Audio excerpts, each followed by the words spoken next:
All right, guys, I think it's recording. Okay. Well, my beard's red. That counts as fire, right? There you go. I got my my candle. It's an aromatherapy candle, so it's supposed to be relaxing. It's not burning though. Oh shoot, it's not going. Okay, this is not going to work. not light your studio on fire. No, the wick is broken. So House okay. fire That on was the Bruce. last episode of Fireside Chat. Yeah. Sorry, the fire is not working today, which I'm actually disappointed about because it's a very nice candle. Anyways. Hello, Nate and Matt. Hi. Hi, Sarah. Hi, Nate. And we are recording a conversation today with our third guest on our podcast. Oh wait, no, you're our second guest. This is our third episode. Yeah. I say with a podcast. I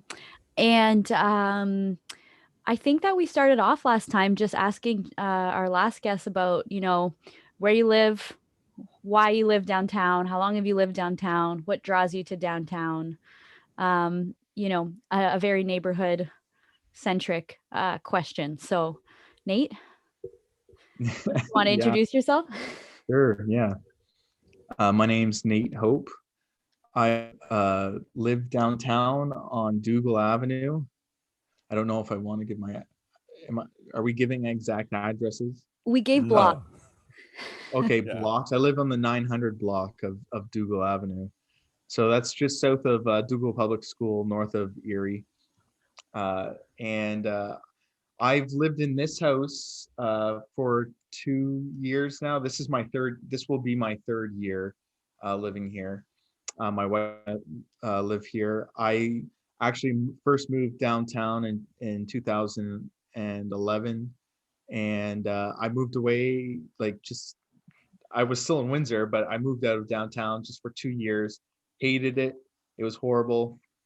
And so we finally were able to get back downtown, and I love it. I first moved downtown to work with the DWC or volunteer with them, and I just really have a lot of hope for downtown Windsor, and I want to see great things for the neighborhood. I love being able to walk where I live, go shop, and the river is really close. I think there's lots of stuff to do. People kind of put it down a lot that there's not a lot to do, but maybe from the pandemic, people are starting to realize that there are actually things that you can do. So, yeah, I also even though I live downtown, but also I'm also a volunteer on the Windsor Transit Advisory Committee, and been helping out with the DNA when it started with their transportation committee. I love transit. I don't know why exactly. Maybe it's comes from those little things, when you're a kid, you like big vehicles. I don't know. It's one of those things, I think, though, one of those amenities that makes a city great. So yeah. And if I'm not mistaken, before you were on the transit advisory committee, you were like a committed bus I'll say transit enthusiast. Yeah. Bus rider. Yeah, I was. And I'm glad you said that, because that was so how that started is like I was trying to think how can I, for me it was partly like an economic thing where I was thinking, okay, I can only afford one, my wife and I can only afford one vehicle between the two of us. So it's, how else am I going to get around? Well, I can walk, or I could take the bus, or I can bike. So I was doing one of those three. And then also, I've always kind of had this thought, that I want to take care of my environment. So, it was seen as another way that, we don't need a second vehicle anyways. I can take transit, cuts down on carbon emissions, stuff like that. So, yeah. Nice. Okay. I think, well, one of the things that we've been doing with the WDNA Fireside Chats has been kind of like interviewing, having casual conversations about some of the work that we are doing. And I think, I think you were the chair of the active transportation working group when we were, Yeah. over the last couple years before we launched, just to get things going. Um, so I guess the question I have for you, and I know that you're very familiar with all the routes and the new route review, which we can get into, and also some more active transportation stuff, which I'm sure that we can touch on. But I'm just curious, what do you think are some of the key issues when it comes to transit, especially when it pertains to the downtown, but kind of for our city as a whole? Like, how do you as a resident interact with transit, and in particular as a downtown resident? Yeah. Um, well, I think, let's see. Um, well, like I said, I think that kind of comes from like one of the reasons why, or I like downtown is just how like more, um, what's the word I look for? Like not people centric, not necessarily people centric, but like Pedestrian? pedestrian, not even pedestrian, just like it's it's more, I want to say like more grounded. Like there's almost like when you're I don't have anything against driving. We own a car right now. I because my wife's working from home during the pandemic. I've been driving, which has been nice for a change instead of waiting out in the cold. But so I don't have anything against driving, but when you're driving, walking, biking, or taking the bus, like they all provide a different perspective, I think, of your environment, the environment around you. And so um, I think that uh, some of the things like, we can, uh, my phone's ringing here. So hold on a second. I got to turn it off. I don't know if you can That's- hear it. I couldn't hear it. I couldn't hear It's it. really It's fine. distracting me. And Hold on. Sarah, I just got a quick question for you Sure. about the about transportation, and maybe when Nick gets back, he can on this. But like, to me, like my first experience with transportation, and probably yours as well, is probably as someone living out in the suburbs and seeing that there are buses there. But then for me personally, I grew up thinking, oh, transportation, that's for dirty, poor people that have no other options, and it's so pathetic. But then growing up, going in university, my You're perspective very started sensational with changing. your language, Matt. But I'm being real. This is me as a kid, and being Okay. as a kid, like your images are brute and they're Sure. not filtered. And I but as I appreciate your vulnerability there. but as you grow up, and I went to university, and I started learning this transportation, this great feeling of like independence, and it's an independence that I don't get from a car, which is really ironic because you think cars give you the freedom to go anywhere. Yeah. But when I'm on a bus, man, I feel free and I feel a totally different perspective. And Yeah. I don't ride the bus nearly as much as I wish I could, or as I should even. But I'm wondering from your perspective, when you're on the bus, what do you see as the bus? What is your perspective as taking the bus? Is this a source of independence? Is this a choice? Like what images come to mind when you think of someone who's taking the bus? Yeah, I think so that's a good question. And I should say, full disclosure, I spent a lot of time thinking about transit. A lot of my actually my master's thesis focused on transit and citizen participation. So I have like a bit of a, I would say, a philosophical bent to it.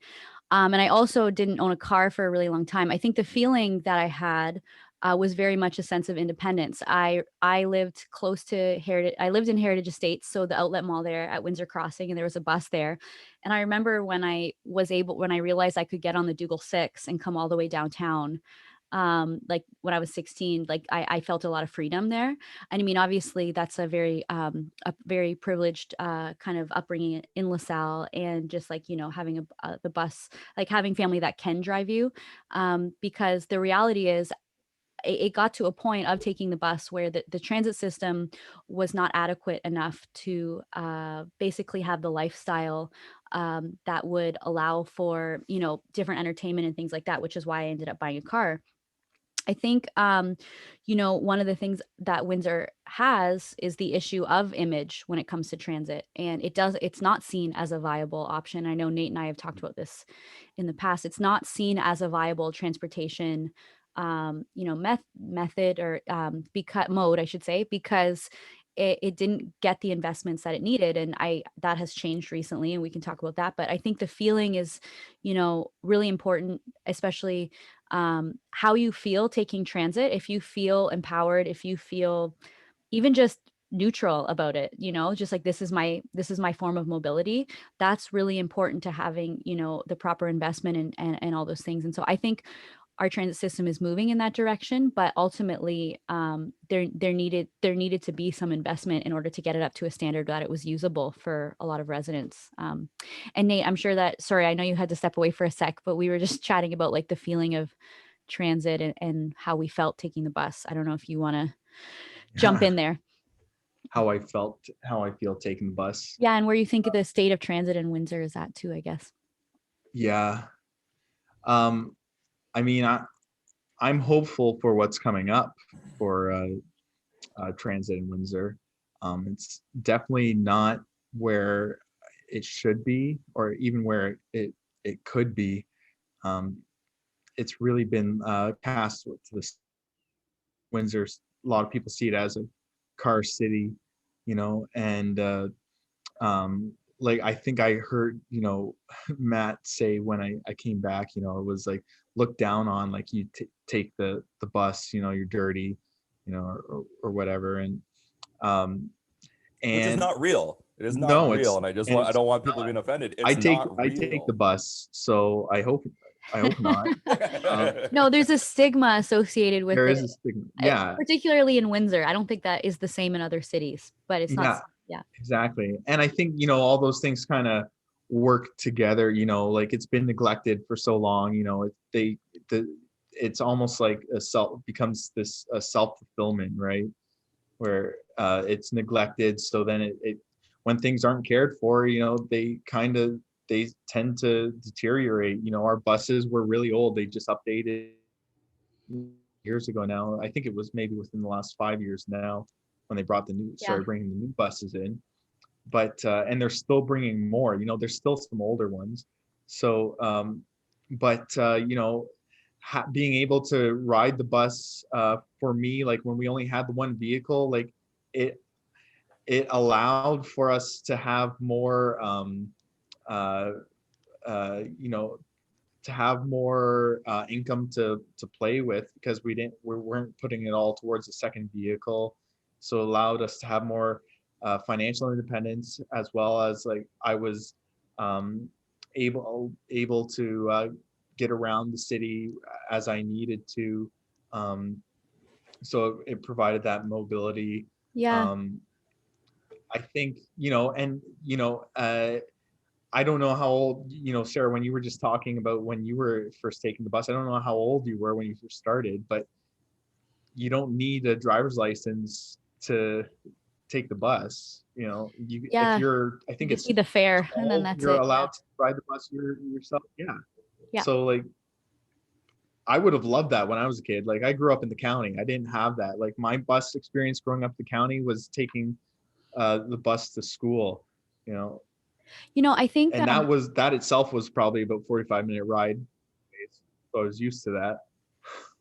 yeah, I was gonna say, like, I know you grew up in the county, Nate, and Matt and I, like, we both grew up kind of in like South Windsor and LaSalle. And I think, you know, one of the things that I think is true for our generation, which I'll say we're all millennials. I think I'm confident that we're all the millennial generation, with the price of home ownership being so much more and like the cost of living being a lot more. If you can save money by reducing your transportation costs, whether that's, you know, eliminating a car, having no car, cycling, which is very, very economical, even a little bit more than a bus, depending on how you know, slice it.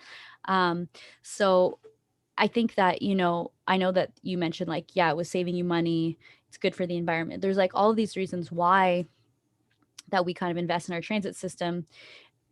because it is for people like us. It isn't actually, I mean, it is, I think there is a strong, push for transit being for people who need transit as well. And they don't have other options for transportation in terms of like, not being able to afford a car. But I think it's also needs to be a viable option for people so that they can make investments in other ways and actually maybe, move forward in their life in a different way because the cost of living has gone up so much. And so, I think that, when it comes to us all living downtown and, we kind of started off with that as the angle is, transit is just better in the downtown, that the access to transit, there's more lines, there's all those things. And I think, Nate, you mentioned that was part of why you moved downtown. I guess my question goes back to maybe the one I asked prior before your phone rang was like, what are the issues that you see with it still? Like, what are some of the things that you wish were different, I guess? Yeah. With transit in general or transportation in general? Could be either. I mean, yeah, I Maybe think we should start and try to define those two, the differences between that's those true. Sure. two. Yeah, that's true too. So like transportation, yeah. So when I'm on the, like for the DNA, when we had this committee group going, the transportation committee in general, we were covering transit, cycling, pedestrian forms of transportation or pedestrian forms of mobility as well, right? So and that included alleys and sidewalks, and then cars as well. So I don't know if you want me to speak on like some of the issues for transportation in general or transit specifically. I think transportation. Maybe let's start with transit for right now. Okay. Okay. We give two different answers. Well, we started with transit. Okay. Yeah. So I think we need to talk about both, but I do kind of want to transition to the other thing because a lot of times when people start thinking about transportation, they start thinking bus because there's been so much talk about bus. So I kind of want to give the bus its due, but then I do want to transition because I think the most important thing that our city is missing next to the bus is a issue of sidewalks and other issues that extend from that as well. So cycling as well. Yeah. I mean, it's all bundled up there. I guess cycling absolutely too. Yeah. Yeah. So roads as well, and something I really wish, I think that I've said this to Sarah as well in the past, like we have the Detroit River right here, especially downtown, and like all our city, like a lot of our city or towns, like within all of Windsor Essex County are along the water. I don't know why the heck we don't utilize that more, but I would think of, that's another mode of transportation. But anyways, so thinking, I'll kind of go from those different points that I mentioned, thinking of some of the specific, issues, I guess, that we've kind of tackled. So if I start with cars, because cars is the easiest one, everyone's driving, Windsor sees itself as a car centric city. There's not a lot of things that we think of, like when we're thinking about, with the DNA at least, when we're thinking about improving things for transportation, we're not usually thinking of improving for driving, because the cars have a lot of that priority anyways right now. So what we do notice though, like living downtown, is like some of those other maybe negative effects. So like where I live down Dougal, specifically, like it's like traffic calming, as though the cars just really speed down here. The Dougal Avenue is a wide road. I don't know if at one point it was a two-way road. Now it's just a one-way. But that's like our main concern. Like people just use it as a racetrack. Nate, did you not get one of those road signs, the lawn signs? I didn't get one. No, I think you didn't solve all your problems. I would solve the problem. Yeah, you get two and you slow it down super slow. Come on. You can put them across the street with a string in between. Then Yeah, obviously, Yeah, that's right. what they're meant for.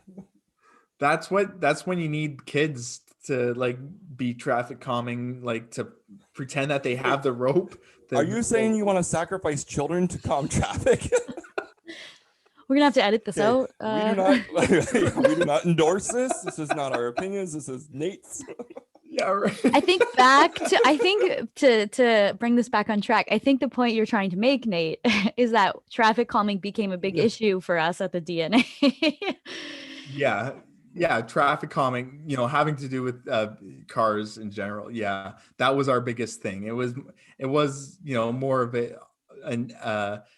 something to critique as opposed to improve, I guess. But like overall, if you live downtown, like unless there are certain areas where there's parking uh issues, because of the hospital. And if you're closer, even if you're in one of the neighborhoods north of Wyandotte, sometimes they can get filled up on weekends. Mhm. But During the week, actually, you drive away and then they take your spot to walk downtown. yeah, yeah, exactly. So I I think that's another one. Um, Before we stray too far from the traffic comment, I just got a quick question because I know there's a lot of neighborhoods, not just in the downtown area, but yeah, all around Windsor that have filed for traffic calming over and over again. And what often happens is that the recommendation is to put up a sign or to do nothing. And very rarely do we see physical changes. Do we have any type of plan or outline of regulations on how we address street calming when needed that would mandate that there should be physical changes, or is it adequate just to put a sign up saying please slow down? I think that goes to the city, like what the city has, like kind of in their toolkit or whatever, what they deem is uh, appropriate. And so, like, I know, like, one of the things, one of the last conversations we were having before the pandemic had to deal with traffic calming uh, yeah, if down I uh, between Wyandotte and Tecumseh, right? yeah, I was So, just gonna say if I could jump in there to kind of answer Matt's question uh, too, was the yeah, absolutely. the city does have a lot of tools, and I think some of the ways that they assess situations are not always and then determine like what should be the intervention essentially doesn't always Mhm. make sense. And we had and we had a conversation with a transportation planner right before the pandemic, as Nate mentioned, and we outlined an entire area that we said, if we put together a traffic calming, request just for, let's say, Dougal, where like Nate lives, and it doesn't really solve the problem because there are several one ways that go in and out of the downtown, and it's kind of like a network of streets. Part of the problem is that our neighborhood is being used as a thoroughfare for people coming in and out of the downtown because they're all one ways and because they are faster than lights, because we don't have really lights at any of those stops. You can hit Jeanette and get all the way to Tecumseh, and I think there's one stop sign between like Elliott, not even between Wyandotte and Tecumseh. There's one There's stop one sign. on Erie and I think Erie's the only one. Oh no, there's one at like Waukeeta, I think too. So two. Um, is there one on Giles, or does Giles go through? Giles is a go through because it's right at the Yeah. end. You, But I mean, those but those yeah, but anyways, but the those point things that was, the city go ahead, Nate. Sorry. sorry, Sarah's no, it's lagging a just little because bit. it's like jogging and I don't think you're done. Um, yeah, so like, Go but the ahead. thing is too, like the city they may suggest only putting up a sign, but that's part of the reason why I think we want one of the things that we wanted out of the Downtown Neighborhood Alliance, the DNA, was this opportunity for the residents to get together to say, no, you're saying just put up a sign. That's not enough. I think We part of need what, actual solutions here, yeah, I think part of the conversation we which were might having have, too. Sorry, I don't know if I'm lagging too much. Sorry. go ahead. No, I was just gonna say part of what we were asking for was like, can you look at the downtown as a whole, especially like west of Olette, and not just saying put up a sign here or doing like, some speed bumps here, and even speed bumps are like not the best, but actually look at like the flow of traffic, like looking at, the one ways in and out. And I think, you know, we had people like you, Nate, and also like we had Hans and a few others who were like really, really in tune with cars and the speed that cars were going and stuff like that, and how we could, you know, and suggestions. And then I even know you too, Matt, you were on the subcommittee for a bit, or the working group, and we talked about crosswalks and how we can narrow streets with bike lanes. And like, you know, there's so many different ways. And I think the city, you know, to their credit, was like open to the conversation, but the reality is it's like they don't have all these mechanisms that they can do, because their policy doesn't necessarily allow for it. It's like they'd be like, oh, our policy doesn't allow that. And it's like, well, then okay, can we talk about changing the policy, because this is, you know, something that our neighborhood needs. So unfortunately that's where it got left off with the pandemic. And I think that there was a bit of like I guess just it's been a year and they've just reached out to us, I know, to kind of say that like, we're going to start up this traffic calming study again. Are you interested in participating? And that's kind of like where things have been left off. But I think that was one of the main issues that we kind of dealt with. Yeah, for sure. Well, and I think you brought up an interesting point about the traffic coming with bicycle lanes as well. And I think that there's such a value in the bicycle lanes, that not just for traffic calming, but you can use them to create parking spaces. You can use the bike, and just having a protected bike lane itself is a means of reducing road traffic, because it encourages more people to cycle. I know that we have a problem with bikes not feeling safe to be on the road, and then pedestrians not feeling safe to be on the sidewalks because the bikes are there. And I think there's so many things that can be solved by going into some protected bicycle lanes. And I guess I'd like to direct this question to you, Nate, and what your opinions are. But do you think that our bicycle lanes, the way that they currently are, would you consider them adequate for a city in the 21st century? No, I don't. What would you do to change them? You know, what? Before I moved downtown, I grew up in Puce, and like not like Puce that we think of, like you might think of now. Like I was like kind of in the like even the more rural part, closer to the 401. So before I moved downtown, I remember there was a couple times where I biked from my parents' house in Puce to downtown, going through the city. You know, I biked past where the proposed mega hospital is supposed to be. And Okay. yeah. Anyways, that's a different one. But like it, I remember I can't remember how many times I got pushed off the road and honked at, like trying to make my way downtown. And like even downtown, like the when you're going up Bruce and that, I find like those, if you don't have a protected bike lane and you just have like the painted line, then that does absolutely nothing. The cars actually treat that kind of as, another space for them to drive up to go faster. It's something more, gives them more of the space, so they don't need to slow down. That's what it seems to be perceived. Like I don't think they do anything. Sarah, Well, you have a daughter? Yeah, I was would gonna you say, take your daughter on the bike lanes? I do actually. Yeah, I have her in a little trailer, and I do have to say that like I don't love the painted stripe line. Like I would say that that's not the preferred. Like obviously when I take her out on the bike, it's usually we take that bike lane down Bruce to the Riverfront Trail. That's usually what we do. And if I'm going really anywhere else, I kind of have to map it out. I recently started biking her to school, and we have to go down Erie Street essentially to get to her school, which is like crossing Olette, which is, it's like on Erie Street crossing Olette. There's no bike lanes. And at certain points on Erie, it kind of narrows in because they've actually done some traffic calming by like bumping out the side of the road.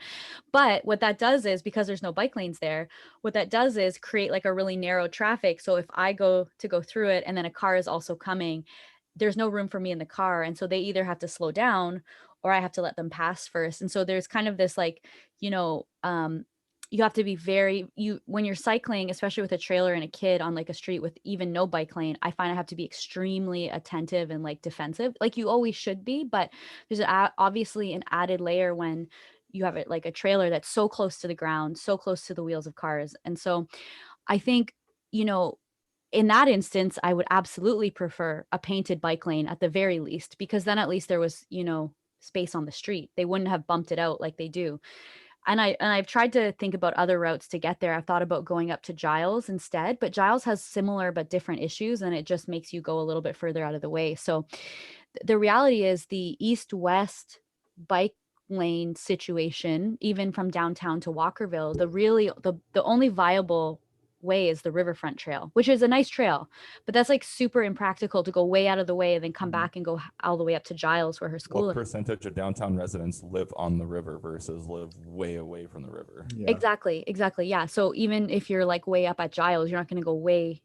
It's so out of the way when it comes to cycling. So I say all that to say, at the very least, I like the bike lane just to have it for the space, because you're right though, even if cars ignore it, but at the very least you have the space. I think my experience is like, I try to be very like cautious as much as I can be, but at the end of the day, you're taking a risk. So do I think that I actually see other parents driving or like biking their kids to school too, which makes me feel very encouraged. I'm like, ooh, I'm not the only one, but there's not a lot, right? And that's a whole other conversation about getting parents to bike their kids to school and traffic issues around schools. But I don't know. I think that protected bike lanes are obviously the gold standard. That's not going to happen. And so I guess my question is, Well, I want to say, go ahead. like, Go ahead. Yeah. you mentioned like that's, you know, you're taking a risk every time you do it, right? But right now the city is going through the Vision Zero process, right? Or they're looking at like how to implement that, right? And that's the idea that there should be zero, like one death isn't necessary, right? Yeah. So Zero deaths due to like cycling or pedestrian fatality. Yeah, exactly. And that's goes back to that policy that we have in place, you know, like, cause like those painted bike lanes, you know, like even if I think like when you think on a scale of, you know, you got no bike lane to like, say like there's even like a cement, Your shoulder. what would that be A called? bollard? That like a, you know, that bump, you know, that separates the bump out. the bump out or whatever. Yeah, the curb, you know, the separated curb for bikes, you know, as opposed. So on that scale, you know, there's the painted bike lanes that we have, but then like even like the solid color bike lanes, you know, even that's a step up than what we have now, because you have that you either have that white painted line, or you have this solid, you know, 2-foot solid green line going up. And I still feel like even visually, like that's even a step above, you know, having there's obviously degrees of like what's the best cycling infrastructure, right? And I think protected bike lanes are the gold standard. Yeah. And I guess my question on that, like I was thinking about, was like, what do you think of the active transportation master plan that was put out? I remember that this was like last year, so I'm having a hard time, but we looked at it pretty thoroughly and we tried to identify, I think, gaps that we felt for our downtown neighborhood. And communicate those to the city. But I'm having a hard time remembering. So I'm curious what you think about that and where you're at with it. Yeah, I'm trying to think. I know I'm putting you on the spot because I don't even remember what we. Oh, you know what? Hold on. I'm going to use you this. Have that up there too. I'm going to use this handy little tool that we have to say So this is the first time that we've tried doing this. So if this does not work, I hope my mom and your mom do not get upset. All right, can you guys see my screen there? That's our audience. Yeah. We can see all your screen. You see the whole screen, all my tabs? Yeah, we can read all your tabs. Oh, damn it. Oh my goodness, look at that. Is that that's a one laneway house? where I don't That is my physiotherapy thing. I'm working on a project on blight. It's getting out of hand here, guys. That is one of like 3 separate Google Chrome open that I have 10 of those tabs. It's like each of them, anyways, it's just my computer's crazy. And this is on 2 screens. So, okay, you guys can look at my tabs. But anyways, this is what I think we did. I just pulled this up before we started Yes. recording. And I remember, if I remember incorrectly, we identified things that we wanted added or things that we thought were missing from the active transportation Yeah. master So plan. from this map, what were the things that we were adding? Because I think some of those green bike paths are already there, are they not? Well, the one green bike path that was Right. the one that I really liked. The one that going down south past Tecumseh. Yeah, I like remember the this one. conversation around that one. And I mean, so there is part of that green bike path from I'm guessing that's like around Erie to Tecumseh. There's a like a bike path there, right? Not a bike path, but a bike it's a bike route right there already. But the Yeah. thing is, it doesn't connect down south, and we're thinking like how to connect it to Dougal, to where eventually the where what is now the Dougal underpass, right? The bike path there, bike tunnel. I forget. I'm not sure exactly what they're calling it, but anyways, we thought that was a great idea. And actually, like if you looked on a map in Google, satellite view, you could see there's already a worn out trail following that Like a way as footpath well. or something. Yeah, and it follows along the problem is it follows along the rail line, and it's technically it's owned by the CN Rail or CPR. I don't know which Like one, it's but CP, yeah. yeah. So that they can't do anything with it because it's just stuck within the different levels of government, right? So that one was sad, but I mean, the one thing they did tell us was what's being proposed at Tecumseh there is a shared pedestrian This one? um, no, not there, but Or like, here? so they were going to be widening the sidewalk to allow for bikes and pedestrians as a and that was part of the there was a environmental assessment having to do with Crawford at the railroad tracks there. Right. Or Okay. Paul Sorry. I see what Borelli you're is saying. just absolutely giddy when he hears a large sidewalk Yeah, with pedestrians and bikes. You said it, Nate. I was like, why did you say this? I will say even because I mentioned it, I'll say I hated that idea, and I still do. But that was their solution. That's their saying. We can't do that, so we're going to do this instead. Yeah, I think that was one of the things we identified was like there's a big gap at like Tecumseh to like Yeah. cross and make it and continue even to Yeah. get to like the Dougal underpass, for example. It's making zigzags all everywhere you go. Yeah. And I think this green line, it was like something that we were like, this could just be so much more efficient. And it takes you Yeah. to then Jackson Park over here. Yeah. And there's a whole thing there. But, I think one of the things, and this is maybe going to get into a philosophical bent a little bit, but like, one of the things that we tried to do as a residents group was like raise issues that we felt were missing from the conversation because we have a neighborhood eyes on the street level of we actually know how it works, like in terms of we walk these streets, we know where the difficult crossing points are, we know where it's actually kind of scary to take your bike with your kid, like we know where we want to walk to, we know where we want to get to. And, I think one of the things that we felt with the active transportation master plan was like it was missing that kind of like neighborhood level analysis where it's just like, sure, this active transportation master plan is actually really great for the whole city. And, it would, if it gets actually funded and prioritized and moved ahead, it's actually pretty good at like increasing connectivity quite significantly between neighborhoods. But there's still a whole host of things that like if you are actually a pedestrian and you live downtown, or I should say if you actually live downtown and you are using those streets like a pedestrian would, as opposed to like a commuter, there was still a bunch of gaps. I think, Matt, I think of you too, because I remember you identified some of these crosswalks as being something necessary as well, to be like, I want to be able to walk my kid up to Giles, cross Giles, which is like a 6-lane pretty much street because of the boulevards. It's a blind crossing too on top of that, because Yeah. you've got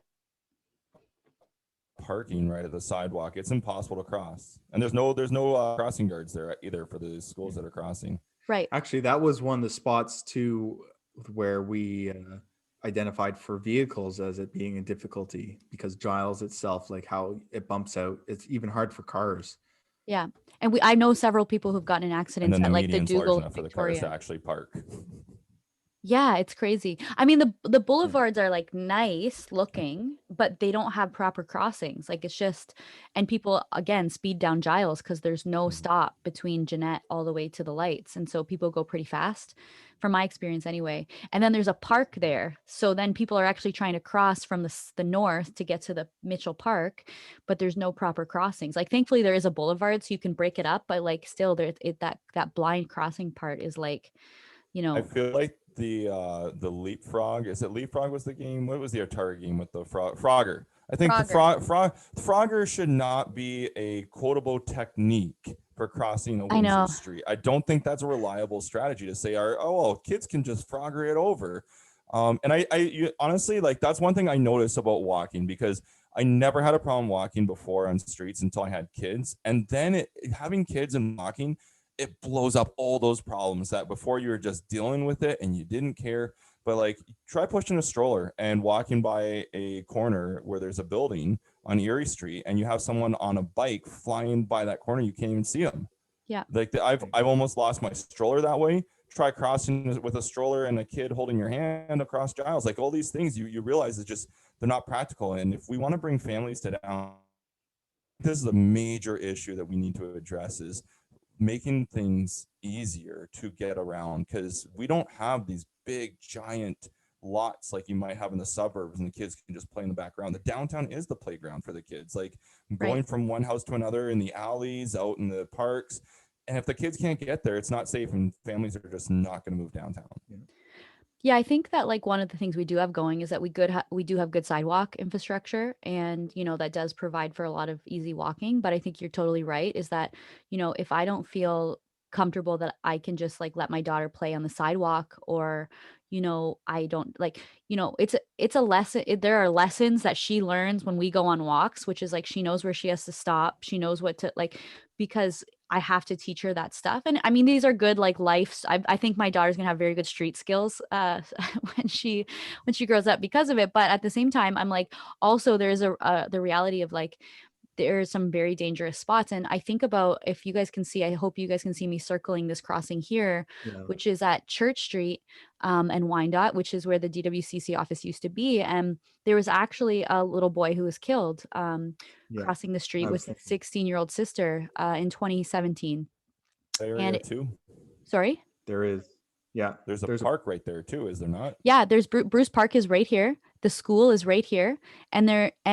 And we reached out to the city, and we didn't want to politicize the death and make it this big thing and say like, this like this would have happened or wouldn't have happened if there was a crosswalk, because there's no real way to know that. But what if you do that stretch, if you try to cross at that stretch, there's no crossing except at Bruce and then all the way to Victoria, which is like a lot. That's a pretty big stretch. When you have a park, you have convenience stores, you have a pharmacy, so you would have to go like several hundred feet out of the way, go to around.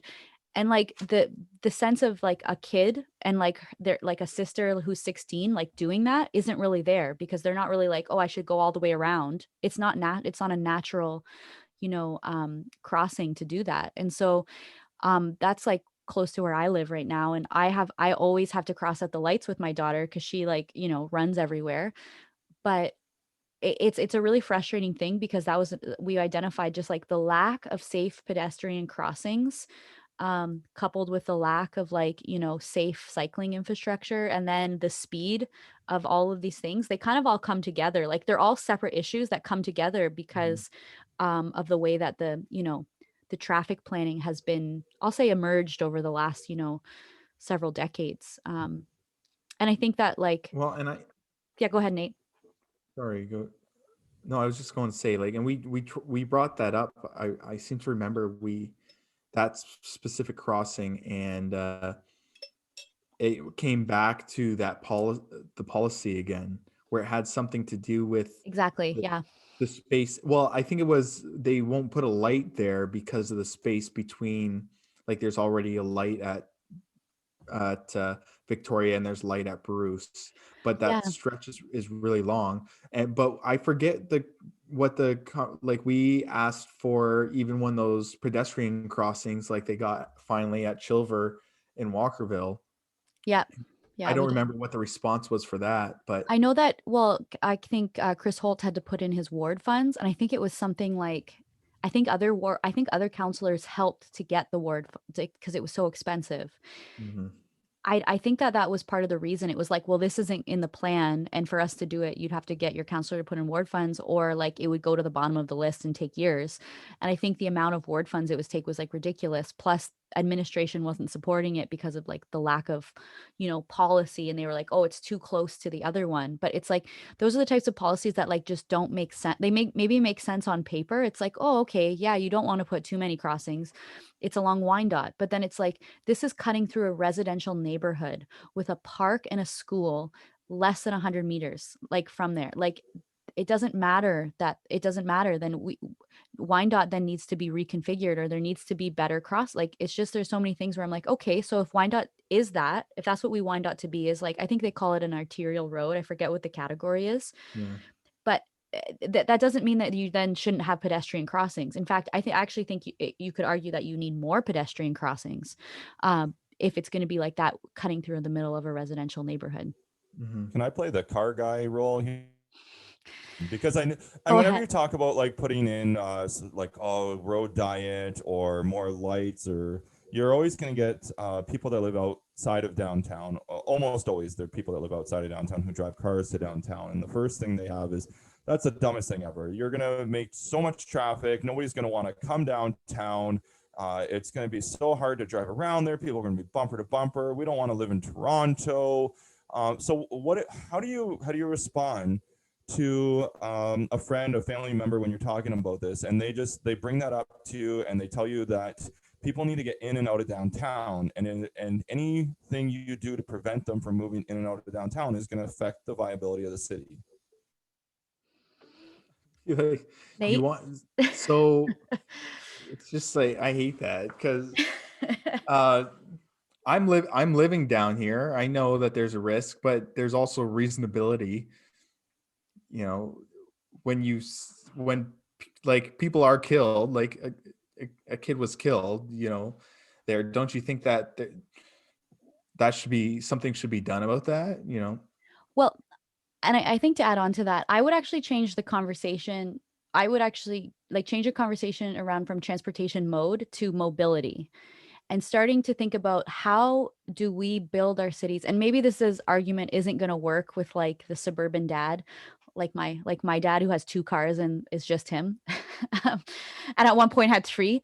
Um, and isn't even really a car guy. He will never watch this, but if he does, I mean, he obviously needs to have a truck to compensate for the sports car, right? So that's the world I come from. But no, I say that because, how do you have this conversation with somebody like him who like doesn't live downtown, lives in South Windsor, likes his cars, likes, his mobility? Well, I would try to say, okay, you like your mobility, but imagine that something happened and you couldn't have those two cars. Like you lose your job, he works in a tool and die shop, like all these things. Like what would you have to do that? And the reality is, like public transportation, cycling becomes viable options at those like lower income levels because you need mobility.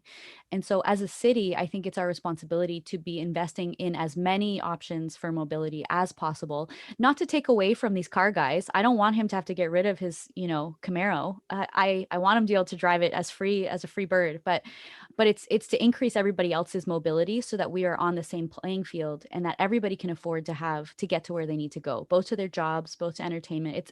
It's about quality of life. And so I would just say that, nobody wants to limit their freedom of mobility, but what we want to do is increase everybody else's mobility. um, I don't know if that's what you want to hear, car guy Matt Walkna, but I think it's about making investments in our city in that way. I think Well, there's also go ahead. there's stuff that can be changed. It's not all. I know it's probably not. There was a study that was done on even the stoplights down Wyandotte, and they're recommending taking a few out, right? So Mm-hmm. it's not that you're being paid attention to. It's trying to, um, uh, what would I say? It's trying to equal out, what's the give and the take, right? And so to me, it's not necessarily car guy. Like I wonder, like who this car guy is, right? Or it could be car girl. Or car Throw girl. it there too. I'm Yeah, just I actually because I'm a would like. guy. I would like a guy. sports car one day. Actually, I shouldn't But say that. I talked to at my work. There's a guy. He's a car guy. He has his like Audi that he souped up in that. But and we've talked about traffic calming and that in the past, and he gets it. Like he understands that if there's different parts of the city are different um degrees of density, and they mean different things. So I think there's ways to work it out too, right? To me, that's why I was thinking when I was saying like being reasonable, Well, I think it speaks to like, and again, this is maybe getting a bit political or philosophical, but I guess it's all in that realm. You know, I don't, it's like it's a free market kind of argument because you want to give people more options. So I think it is the duty of the municipality to invest in more options for people to take so that they can make better economic choices. I can make, it frees up, income of not owning a car to do something else and investing in our city in different ways. I think of, also the cost of cycling infrastructure versus, other types of road infrastructure. And you can make like these cost benefit analyses of different, parts of the city. And I think it's about how much do we value other forms of transportation and mobility. And again, it's not about taking away people's choice. If they want to have a car, they can have a car. I personally have one out of necessity, but if I lived in a city where transit was totally viable, we had a great transit system, good cycling, I might choose not to. I would prefer to just rent one occasionally when I needed it. I think, that's just my choice. That's the choice I want to make. Some people want to have their cars. Some people want to feel comfortable and safe if they can afford it as best they can. And I think that's a position of privilege. But I also think the other side of it is how do we make it, as equitable as possible. And sorry, I'm getting a bit on my soapbox here, but I think it comes down to like mobility. Well, can I turn the question around now to you as residents? Let's say that car guy is right, and we put in all these traffic calming measures. We've got bike lanes, crosswalks, and we do end up with bumper to bumper traffic downtown. People are crossing at all these lights and slowing down cars, and just there's cars everywhere downtown. As a resident, is this a bad thing? So are you talking about, I mean, I can talk about it from like an experiential part, but when you have traffic that's that bad, it actually discourages people from taking their vehicle. So it's kind of actually incentivizing other forms of active transportation. The reason why so many people have cars and multiple cars is because we can get everywhere in 10 minutes. We actually don't have traffic. The most traffic we have is sometimes down Dougal when it goes into South Windsor. And even then that's been alleviated by like the light and like that lack of construction. So I would argue if we have that problem, that's a very good thing because then that will cause us to invest in other better forms of active transportation. But that's And it like means not life an downtown. experiential answer. Yeah. I'm just trying to imagine like how much would have to change to get to that point. Yeah. Crosswalks every block. It's like when the tunnel gets backed up and it's like on Wyandotte and you're like, why are there cars everywhere on Wyandotte? And you realize it's because the tunnel's backed up for like 2 hours. But that doesn't really happen anymore.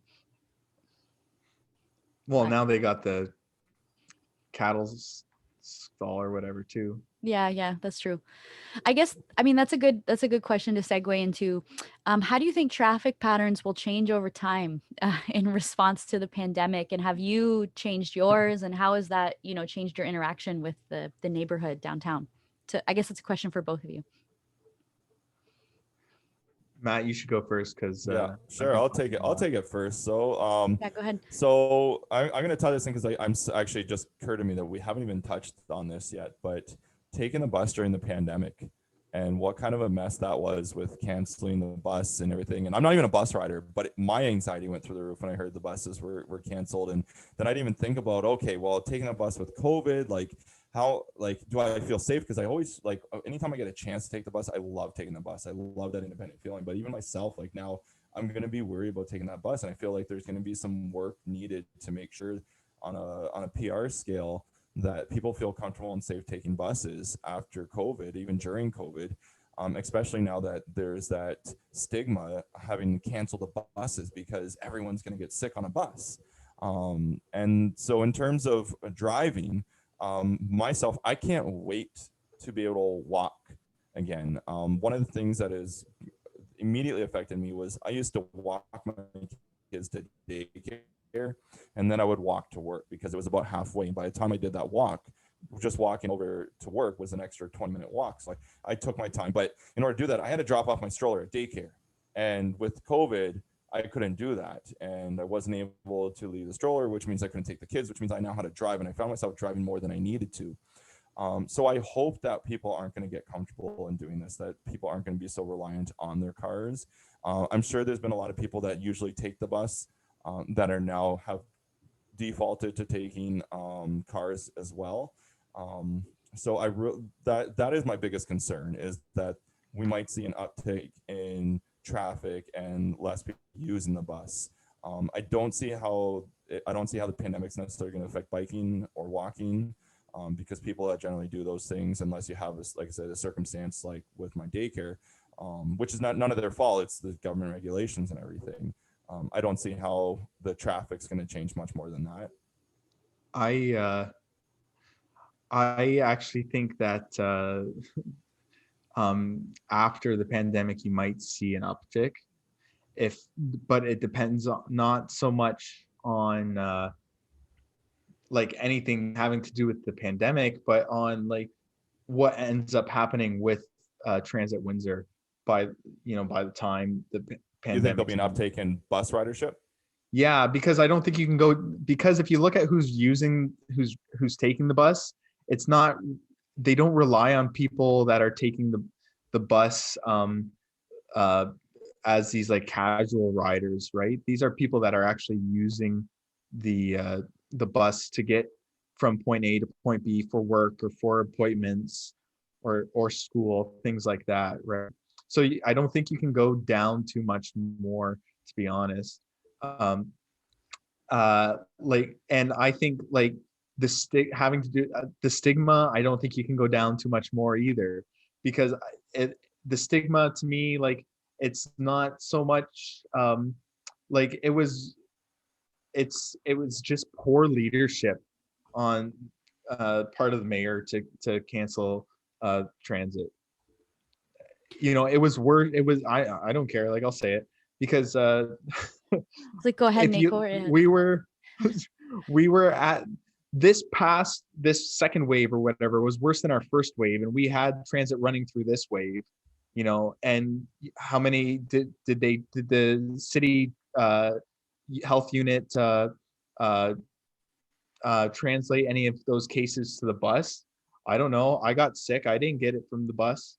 um you know I just think that if there's anything negative to come up, it's because of the leadership example, not because of a stigma of people getting sick from the bus.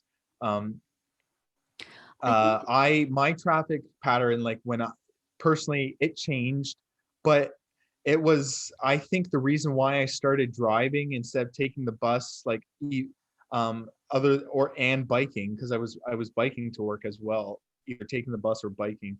And I stopped because I was stressed, and it was just easier to drive the car. And Right. like, I can't remember exactly, you know, when when the bus was canceled, but like I didn't have that option to take the bus. I didn't want to bike in the cold at that, you know, because it was, you know, still wintertime when uh everything went into lockdown, and I was biking into work in the cold. It was miserable. So okay, I'm going to, it's easy. I don't need to think about it as much. But I'm looking forward to getting back to being able to take the bus or to um, ride my bike. Yeah. I was gonna say, like, personally, my travel patterns change. I mean, didn't drive as much for sure, but I actually found myself cycling a lot more because I had the time. And actually, to go back to my dad really quickly, he was off work for like 3 months, and he started cycling everywhere. He's like, I took my bike out of the shed and tuned it up, and he never used to ride his bike. He was like occasional, like maybe once a year, if that. And he actually started riding around South Windsor, and he had a bunch of interesting stories about going on bike rides, which I thought was actually a really cool thing that happened for him, because he's like, I didn't know, like he never did that in his neighborhood, right? I think so. I do think cycling increased. I mean, personally, but I think there's evidence to say other people might have as well. I noticed a lot of people like posting about the Dougal underpass when it opened up. Like there was a lot of things like that. Even if it was recreational, like people were, I think, exploring their city because, like, what else are they doing? I also think I've noticed a lot more people walking. So I've noticed that like people will get in their cars and go to like um, a nature conservation area out in the county. I've noticed several people, like, this is my anecdotal social media knowledge, but I think that a lot of people are, and I've been doing this too, get in my car, drive to Ojibwe, and go for a walk for an hour with Harvest. And then, we come back home. We kind of talked about this with our last guest with John Choquette too. So I think that people are maybe exploring some of those options a little bit more recreationally. I think that there's a bigger push for better cycling infrastructure because of the pandemic, because people are doing it a little bit more recreationally. When it comes specifically to transit, I think that I know that like you can look to other cities who have much more transit ridership than we do or did, and you can look at them and say, what's happening there? And I think that's a good tell for, what transit will be like in the future. But I think the reality is mobility is always going to matter. People moving around is always going to matter. Like we are being told to stay home right now, as we should be, but that's not going to be forever. I'm confident that we're going to have, vaccinations, that the world will kind of open back up again. And I think the way that we travel will maybe be a little bit safer, a little bit more distance, less crowding, all these things, but there'll be more distance within that. It might be a little bit more expensive at certain points, but I do think that mobility is always going to matter. And I think if we can invest in more green mobility and more active transportation when it comes to mobility, I think that's just the way of the future. I think you could argue that cars are the safest option in COVID because you're in your contained bubble and it's all your germs and it's all, that kind of thing. But that is still like does not account for the economic reality of a lot of people, both in our city and beyond. So I think that, we need to provide safe public mobility options. And so it's just going to be how we do that. And I think that's kind of the question I think municipalities have to grapple with. So anyways, I don't know. Sorry, I got onto that. There's so much with transit that we can explore. And like, I mean, Yeah. I had a bunch of fillers in there too that I was like, oh, if we run out of time, we can, I don't know, bring up rail. And there's so many beasts that you can bring up that people just love talking about. But Yeah. I mean, we certainly filled an hour, no problem, did we not? Yeah, I think we are at, I think we might be a little over. I think I looked at my the goodness, time our budget is just not going to I be able got to handle this. 118. yeah, Oh my goodness, we're well over. our bosses are going to be very upset. Oh my goodness. But well, I guess Nate, thanks for chatting with us today. Yeah, no problem. And Glad. appreciate giving your thoughts on transportation, both downtown and around the city. And hopefully we can pick up the conversation a little bit more, maybe in person if the DNA opens, if Yeah. when things open back up. When the DNA opens back up. Hopefully. Yeah. Yeah. So we have another one planned. I don't think we've picked exactly which one we're going to be doing yet for our next topic, but Yeah. Hopefully it'll be posted in a similar fashion. So Yeah. All right. I'm going to stop recording.